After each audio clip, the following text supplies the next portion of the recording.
Grammar, the past participle. The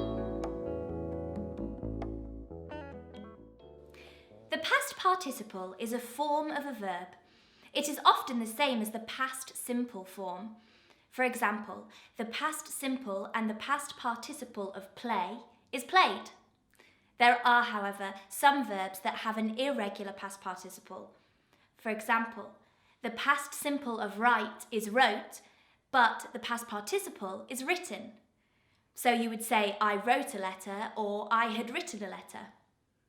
The past participle is combined with an auxiliary verb to make the perfect tense. Let's use the verb eat. Past perfect, I had eaten. Present perfect, I have eaten. Future perfect, I will have eaten. In all of these examples, eaten is the past participle, and then different auxiliary verbs form the different perfect tenses. Have, has, and had. They're the auxiliary verbs, most commonly used with the past participle. The past participle is also used to create passive sentences. Normally, it's combined with the auxiliary verbs was, were, is, are, has, and have been.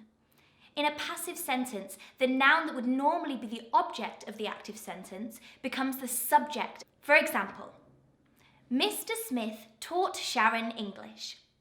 In the active sentence, Sharon was taught English by Mr. Smith.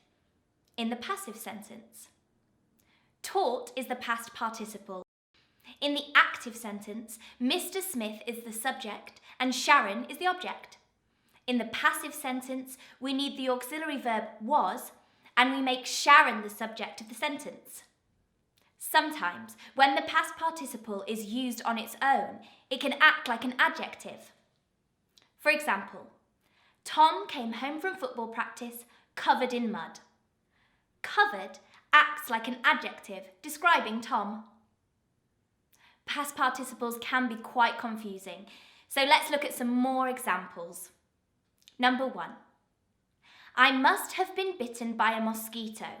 There's a big red mark on my arm. Number 2. I have driven for miles to see you. I hope you're grateful. Number 3.